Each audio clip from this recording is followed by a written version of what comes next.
The drifter unbuckled the only thing he owned in the world, a tall blood bay gelding, worth more than every coin in his pocket, and held the lead, rope out to the stage agent without a word. Behind him, a young widow in a black mourning bonnet clutched a feverish boy against her chest and waited, to be told again that she was $3 short and could not board. "You're buying her fare," the agent said, squinting up at the big red-bearded man as if the words had come out crooked.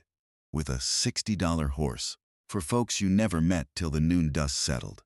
"I'm buying the boy a doctor in Ruby Wells," the drifter said. "Horse can't carry a fever there in time. The coach can." He did not raise his voice. He never did. The agent's name was Pruitt, and he ran the Dry Fork relay station the way a man runs a thing he no longer believes in. Slow, sour, half-shuttered. He looked at the widow. He looked at the child, whose lips had gone the gray of river clay. Then he looked at the drifter again, and what crossed his face was not gratitude. It was suspicion, the lazy kind that costs a man nothing. "Coach is full," Pruitt said, "took the last paying seat at sunup." It was a lie, and everyone on that warped porch knew it. The noon stage to Ruby Wells stood empty in the yard, 4 horses stamping in the heat, the leather seats bare as a church on Monday. A drummer in a checked suit leaned in the doorway and laughed through his nose. "Give it up, friend," he said. "Pruitt don't run a charity, and the woman's bad luck. Buried a husband, now she's burying a boy on his porch. Folks remember a thing like that." He tipped his hat at the widow the way you tip a hat at a funeral you're glad isn't yours. Her name was Verena Hale, and 3 weeks a widow she had walked, ridden, and begged her way 90 miles toward the one doctor who might know what was eating her son alive. She did not weep. She had stopped weeping somewhere past the salt flats, because weeping took water and the boy needed it more. She only stood straighter and said, in the clear, flat voice of a woman who had once taught children to read, "His name is Tom. He is 6. He has not had a fever this high before, and I will pay you back every cent if you will only let us ride." Nobody moved. That was the cruelty of it. Not a blow, just stillness. 3 grown men deciding a child's life was less interesting than their afternoon. So the drifter set his saddlebag down in the dust, knelt by it, and did a thing none of them expected. He took out a worn brass pocket watch, the case scratched soft from years of a thumb, and he pressed it shut in the boy's small burning hand. "Hold that for me, Tom," he said quietly. "It belonged to a better man than me. It keeps good time, and it's never once been late, and neither will you be, not today." The boy's fingers closed around the warm brass, and Pruitt, who had buried his own son under the cottonwood behind the station and never told a living soul, felt something move in him that he had spent 4 years pretending was dead. The drifter went by Boone now, though it had not always been his name. He was 34 years old and built like a barn door, 6'2", broad and heavy through the chest and shoulders, with thick copper-red hair gone to curl under a flat-brimmed dove-gray hat, a full red-brown beard close trimmed along a square jaw, and pale moss-green eyes set in skin-tanned and weathered to the color of saddle leather.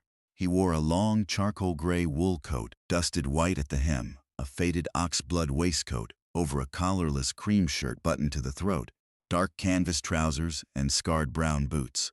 A coil of rope hung at his hip, and a single saddlebag rode his shoulder, and his hands, when he opened them, were broad and scarred and gentle, as a man's hands have any right to be. He looked like trouble walking. He was, in fact, the only safe thing for 90 miles in any direction. He stood up to his full height, and the porch boards groaned. $60 and the horse, he said to Pruitt. "For the seat and the team to run hard, you keep the change." Pruitt's jaw worked. The drummer had stopped laughing, and the empty coach sat in the sun like an accusation. If you've watched a good person get written off by a room full of people who should have known better and quietly wished you could see them proven right, then you already belong here.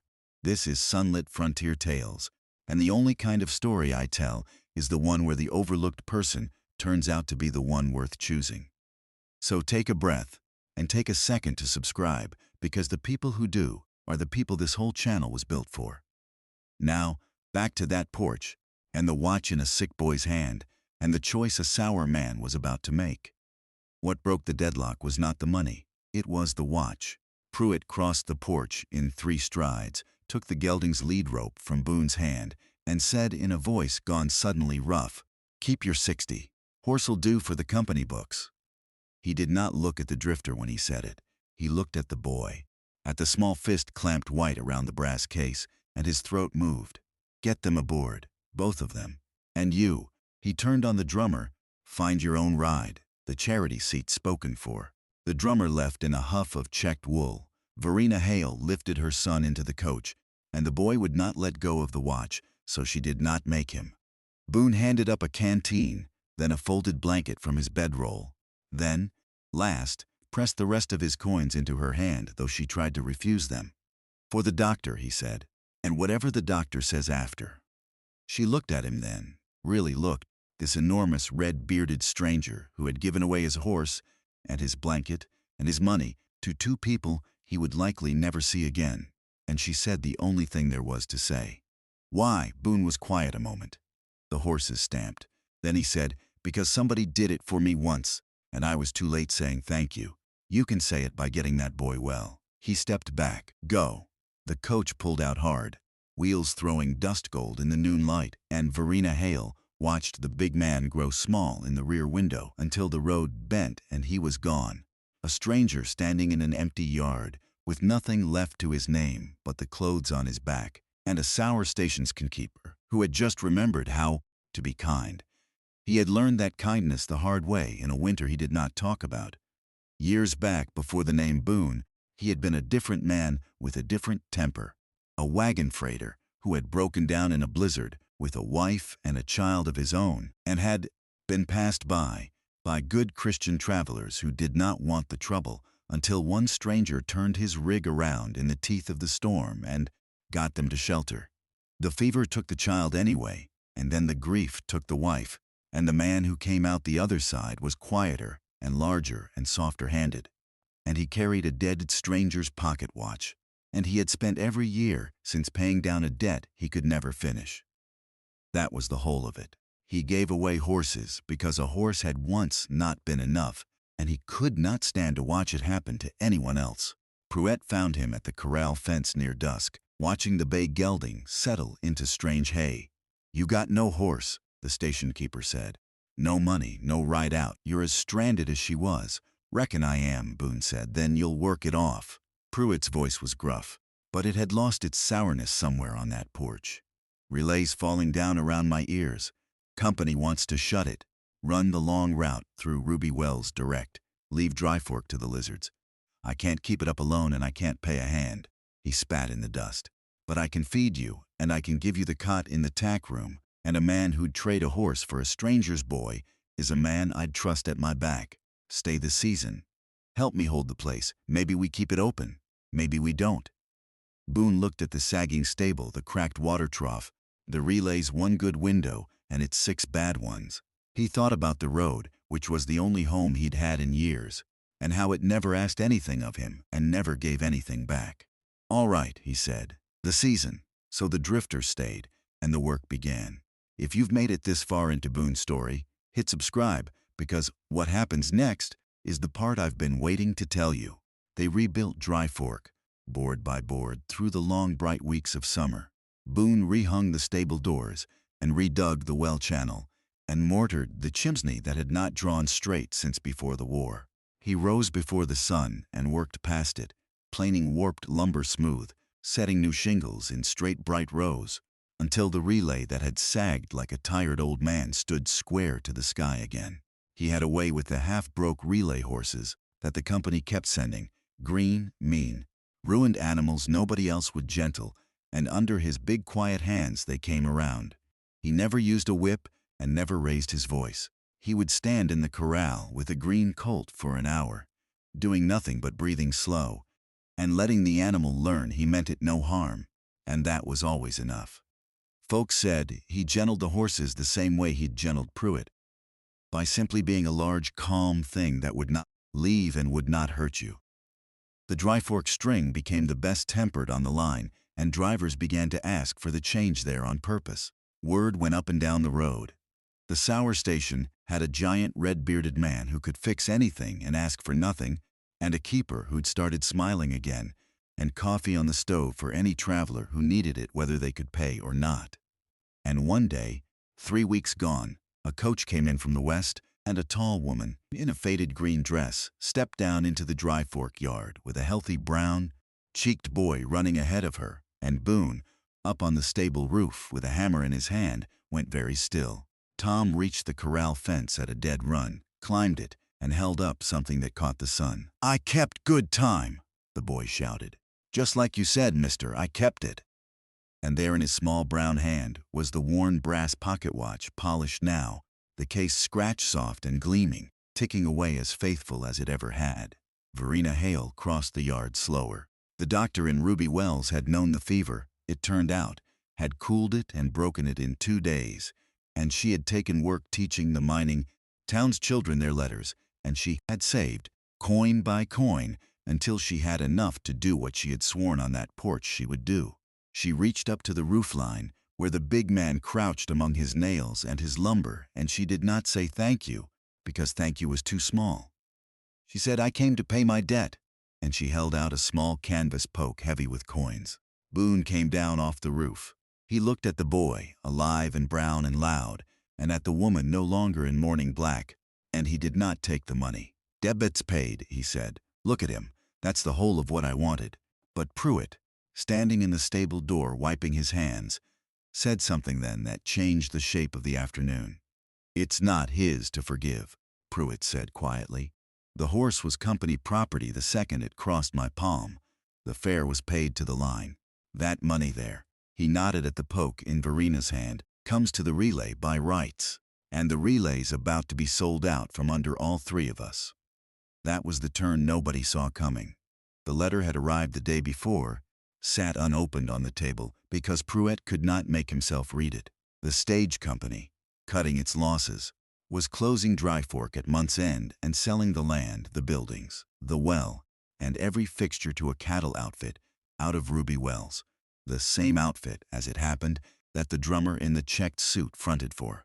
The man who'd laughed at a dying boy on the porch had come back to buy the porch out from under the people who'd saved him. He wanted the well most of all. Dry Fork sat on the only sweet water for 30 miles, and a cattleman with that well could choke every small homestead on the South Range dry. Verena Hale set the canvas poke down on the corral rail and did not pick it back up. "How much," she said, "to buy it instead?" The number Pruitt named was $400. More than 100 times the $3 she'd been short on that porch, and a fortune to people who had none. The drummer's outfit had offered $350. The company would take the better bid, sentiment be damned, and the bidding closed in 9 days. What happened over those 9 days is the part the road still tells. Verena Hale could read and cipher and write a fair hand, and she had taught a mining camp its letters, and she knew something the cattle outfit did not think a widow would know, that water rights on a relay claim under the territory's own statutes could not be severed from the homesteaders who'd been drawing on them for 7 years, without a single one of them consenting in writing. She sat up 2 nights at the schoolroom table with a borrowed law book and a guttering lamp, copying the statute out word for word until she was certain of it, while Boone mended harness across the room and said nothing and kept the coffee hot. She wrote it all out in her clean schoolteacher's hand. Every family on the South Range, every year of use, and Boone carried the pages himself on a borrowed horse now, ranch to ranch under the wide hot sky. The first place he stopped was a sod house where a lean, suspicious homesteader met him at the door with a shotgun across his arm, having heard a giant was riding the range for the cattle outfit. Boone did not get down. He sat his borrowed horse, took off his dove-gray hat in the heat, and said only, "I'm the man who keeps Dry Fork now. They mean to take your water. This paper keeps it yours, and I'm asking nothing for it but your name." The shotgun lowered slow. The man read every word twice, his lips moving, and then he fetched stuff to read it again. And then he signed, and walked Boone to his gate after, and shook his big scarred hand, and said he'd heard about the boy on the porch and was glad it was true. It went like that at every door. One by one the homesteaders signed, not because they were asked, Because the giant red-bearded man who'd traded his horse for a stranger's child stood in their yards and asked nothing for himself. Their names on a paper that would keep their water and his friend's home in the same stroke. The drummer heard of it on the 7th day and rode out to Dry Fork in a fury, his checked suit gone to dust, to find the big man reshoeing a relay horse in the cool of the stable. "You think a stack of homesteader marks stops a sale?" he sneered. "You're a saddle tramp who gave away his own horse. You've got nothing." Boone set the horse's hoof down gentle and straightened to his full barn, door height, and the drummer took a step back without meaning to. "You're right," Boone said, unhurried. "I've got nothing, so there's nothing you can take from me to make me afraid of you." He picked up the next nail. "But you came back to buy a well you could choke a whole range with, after you laughed at a sick boy on that porch yonder. And every family whose water you wanted just put their name to a paper that says, 'The well stays theirs.' You didn't lose to me, mister. You lost to a schoolteacher with a clean hand and a town that finally remembered it was won." He turned back to the horse. "Best ride on while the light holds." The cattle outfit pulled its bid. Without the well it could sever, the land was worth no more than its sagging buildings, and 400 honest dollars.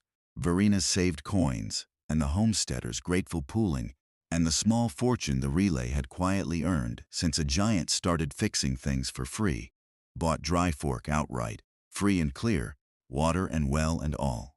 They put it in 3 names: Pruitt's for the years he'd bled into it, Verina's for the hand that saved it, and Boone's, though he tried 3 times to refuse, until the boy Tom climbed up in his lap and said, "But where would we live then?" And the argument was over. They did not call it a relay station anymore. A school teacher needs a school, and the South Range families had children who could not read, and so the long room where drivers once cursed and spat became a room with a slate and a row of benches, and a worn brass pocket watch nailed up over the door to keep the lessons on time. Boone built the benches, Pruitt rang the bell, and on the first morning of school, 11 children walked or rode in from 30 miles of dust, because the word had gone out that the sour station was sour no more, that it was now the one place on the long dusty road west where a stranger was always fed, a child was taught, and nobody was ever turned away $3 short. I'd love to know where you're listening from tonight. Drop your town in the comments, because there's a whole quiet community gathering there from every corner of the map, and I read everyone. Boone stayed. The man who had spent 4 years giving away horses so he would never have to stop moving had finally found the one thing worth standing still for. Not a place, but the people in it who had been as overlooked and written off as he was, and who had become, without anyone deciding it out loud, a family. He still carried no money to speak of. He still asked for nothing. But in the evenings now there was a porch that was his to sit on, and a boy who called him by a name that was not Boone but something warmer, and a tall auburn-haired woman who would sit beside him in the cooling dark and not need to say a word, because some debts are not paid in coin. They are paid in years. On the night the school filled, Verina Hale came out onto the porch where the big man sat watching the last light go copper over the South Range. She had the pocket watch in her hand.